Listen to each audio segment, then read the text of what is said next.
അങ്ങനെ ഞങ്ങൾ ദുബായിൽ നിന്നും നേരെ ഒമാൻ ബോർഡർ ക്രോസ് ചെയ്താണ് നേരെ പോകുന്നത്. ഞങ്ങൾ മസ്കറ്റിലേക്കാണ്. ചെറിയൊരു പ്ലാനൊക്കെ ഉണ്ട്, കാരണം മസ്കറ്റിൽ ഒരുപാട് സ്ഥലങ്ങൾ വിസിറ്റ് ചെയ്യാനുണ്ട്. അപ്പോൾ അതൊക്കെ കാണാമെന്നുള്ളതാണ്. അങ്ങനെ ഞങ്ങൾ നേരെ മസ്കറ്റിലെത്തി. അവിടെ കാണുന്നതാണ് കുറം ബീച്ച് എന്ന് പറയും. നല്ല അടിപൊളി വ്യൂ കേട്ടോ. അപ്പോൾ പിന്നെ പറഞ്ഞാൽ അവിടെ ഒരുപാട് ഫോറിനേഴ്സുകളായിരുന്നു ഉണ്ടായിരുന്നത്. അതും അവിടെ എൻജോയ് ചെയ്യായിരുന്നു. കടലിലൊക്കെ ഇറങ്ങി നല്ല എൻജോയ് ചെയ്യുന്നത്. അതിൻ്റെ അടുത്തുള്ള റിസോർട്ടിൽ പറഞ്ഞാൽ ഭയങ്കര ഫെയർ ആട്ടോ. ഞങ്ങൾ നോക്കി ബുക്ക് ചെയ്യാൻ വേണ്ടിയിട്ട്, പക്ഷേ ഭയങ്കര ഫെയർ ആയതുകൊണ്ട് ഞങ്ങൾ അവിടെ ബുക്ക് ചെയ്യാതെ നേരെ റൂമിലേക്ക് പോകാം. അങ്ങനെ ഞങ്ങൾ ഒരുപാടായി ടയേർഡായിരുന്നു, ഒരുപാട് ലോങ് ഡ്രൈവ് ചെയ്തില്ല. അങ്ങനെ ഞങ്ങൾ സ്റ്റേക്കും വേണ്ടിയിട്ട് റൂമൊന്ന് നോക്കി.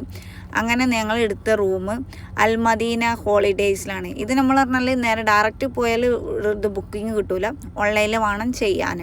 അങ്ങനെ അതൊക്കെ കഴിഞ്ഞ് അതിൻ്റെ ഉള്ളിലേക്ക് ഞങ്ങൾ കയറിയപ്പം നല്ലൊരു അറ്റ്മോസ്ഫിയറുള്ള നല്ലൊരു ഹോട്ടൽ കേട്ടോ.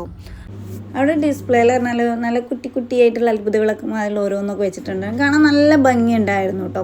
അത് കഴിഞ്ഞ് ഞങ്ങൾ നേരെ പോയത് ഞങ്ങൾ റൂമിലേക്കാണ്. വാഷ്റൂമും അതുപോലെ തന്നെ ബെഡ്റൂമൊക്കെ തന്നെ നല്ല ക്ലീൻ നീറ്റായിട്ട് തന്നെ ഉണ്ടായിരുന്നു കേട്ടോ. നേരെ ഒന്ന് പുറത്തൊക്കെ ഇറങ്ങി ആ ഹോളിഡേയ്സിന് ഫ്രണ്ടിൽ അപ്പോൾ നോക്കിയപ്പോൾ അവിടെ ഒരു ചെറിയൊരു കുഞ്ഞി കൂട്ടിൽ നല്ല അടിപൊളി മയിൽ കിട്ടും. 2 മയിലുണ്ട്.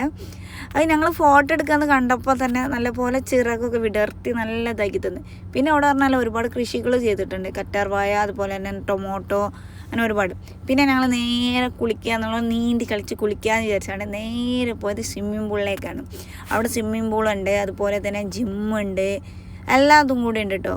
നല്ല അടിപൊളി വൈബ്, പറഞ്ഞാൽ അടിപൊളി വൈബുള്ള നല്ലൊരു ഹോട്ടലായിരുന്നു.